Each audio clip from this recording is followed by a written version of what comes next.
Alright guys, so my brass has been deprimed and tumbled, and since it does have a military crimp on the primer pocket, the next thing I need to do is remove that crimp so that I could reseat a new primer in there. And that can be done through a swager, which is what I'm going to use, or you could also use a reamer to cut out the extra brass, but I prefer to just push it out of the way with this swager here. And then I also have a little bonus package here, which all that I've gotten here is a primer pocket gauge, which will tell you if the primer pocket is too large or too small, or if it's just the right size. And it's just a really simple tool, so I'm just going to take it out of this package real quick.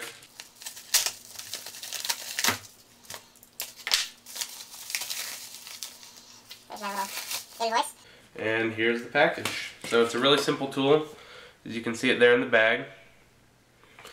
And we'll get that out of there. And there's also a business card in there, as you can see. So I'll show you that, so if you guys want to order this, then you know where to get it from. So here you can see the company that this is from, and also the link to their website. And I'll also put that link in the description of this video if you'd like to buy this tool. And let's take a look at the tool itself. Now, this thing was like 10 bucks plus shipping, so it was a real cheap tool, and it's definitely going to make this process much easier.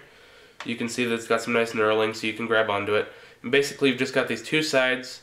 And I believe, just from looking at it because it's far away from me, that this side is the one that's the right size and this one is the one that's too large. So if this fits in, then you need to toss the brass because the primer will not safely seat in it tight enough. And if this side will not fit in the case, then that means that the primer pocket is too small and you need to swage it or ream it. So I'm going to use this tool to calibrate the dies, and then I'm going to swage the brass, and then I'm actually going to go through and use this on every single piece of brass just to make sure, since this is the first time I've ever reloaded.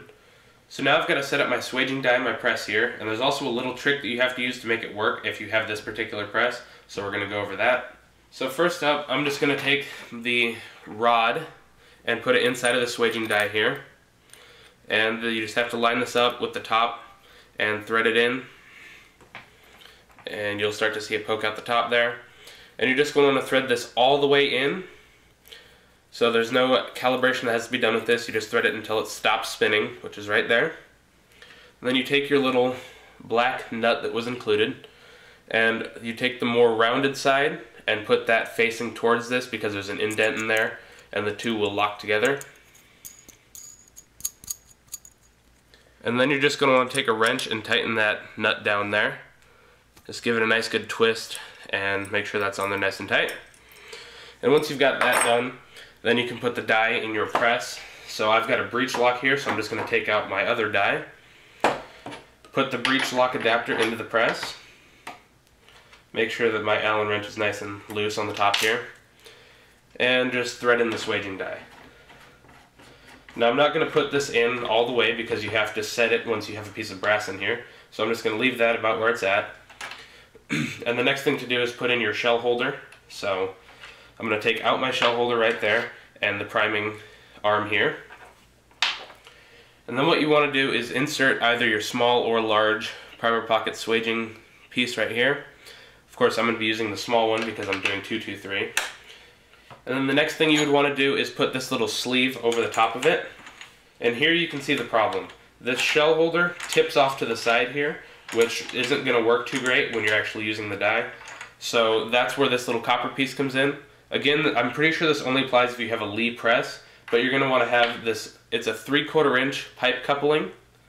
And what you're going to want to do is slip this over there and put that on top. And what you'll notice here is that this coupling doesn't just easily fit down on the ram of the die. And the reason for that is this little wire on the side here. And as you can see, that is to hold in your shell plate. And when you put your shell plate in, it pops out a little bit, which will stop this copper sleeve from slipping over it. Now you have two options here. You're either going to have to remove this, which you can just do by kind of twisting like this, and it'll come out and you just have to work it out of the hole. Or if you're like me and you want this to stay secured in there, then what you can also do is take your copper piece and just use a Dremel and file out the inside of this a little bit more. So that's what I'm actually going to do.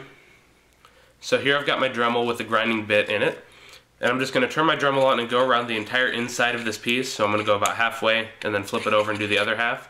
And I'm just going to widen this out just enough so that it'll fit over that wire. I don't want to go too far and like grind a hole through this or anything, but I'm going to need to grind a little bit off. So I'm going to do that.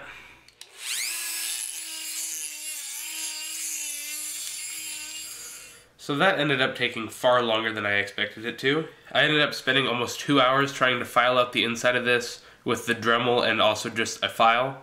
And I just couldn't get it to fit right, so finally I just cut this little notch out, and combined with the filing, it fits on here perfect now.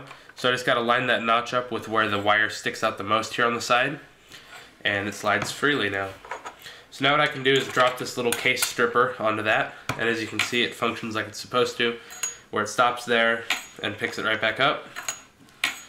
And now what I've got to do is adjust the height of this die so that it swages the brass to the proper level. So what I'm just going to do is take a piece of brass, and we're going to screw in this die a little bit more because I know it's going to have to go in at least a little bit. And I'm just going to put it on the rod inside of the die here, and let it fall into there, and push the ram all the way up, and thread the die down until you feel it make contact with the case, and then you can lower the ram and give the die, they say 1/4 twist at a time, and just send it up, bring it down. I'm going to use my gauge to check it, but I already know that that wasn't enough. And then we just keep repeating this process, put it up on the die, give it another 1/4 turn or so, and ram it up again. And I'm just going to keep repeating this process until I have it checked and this fits in properly. So once I've got the die set to the proper depth, then we'll come back and start swaging some cases. Alright guys, so I got the swaging die set to the proper height, and now I'm just going to run through a couple more cases on video so that I can show you guys the general process. So first of all, you're going to want to feed the brass onto the rod, because if you put it on here first, it's not going to line up right, and you're probably going to smash the mouth of the case. So just hold that on the rod and then bring the ram up, and then just give it a nice firm push down. And then on the way down, you can go slow and just push, or you could give it a little bit of a jerk, but you're not going to want to be too rough with it, of course. And then here's the swage case, and then from here what I would want to do is just let it come off and then probably flick it over, because I have a little bin set up to catch them here, and you're probably going to want to do the same. So once again, we want to line it up with the rod, bring up the ram, give it a firm press, bring it back down, and knock it into our little bin down here. So now we'll just do a couple more casings in high speed.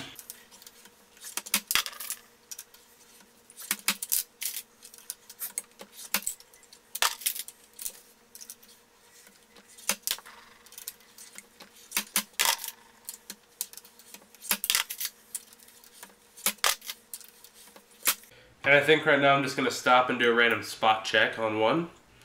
And we still seem to be doing good. The go gauge fits and the no go gauge does not fit, which is what we should have. So now I can just keep going with this and feel pretty confident that I've got the die set right.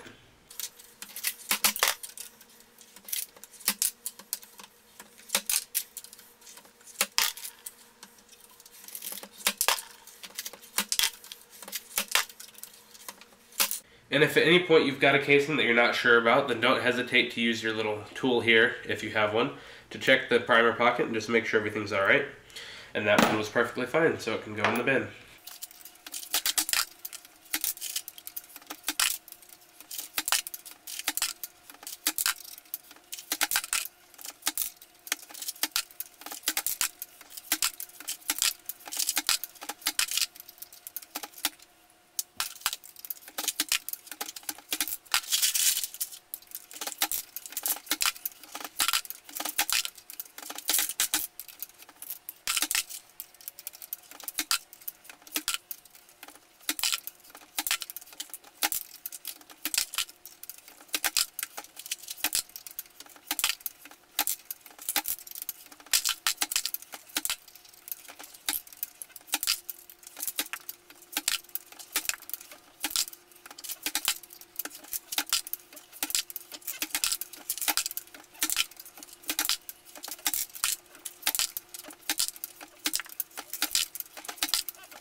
Alright guys, so I got a few cases done here, and obviously if I cared about the shine on the brass, then I would have used gloves while I was doing this, but I'm not too concerned with the brass being super shiny. So I've been just doing this with just my bare hands.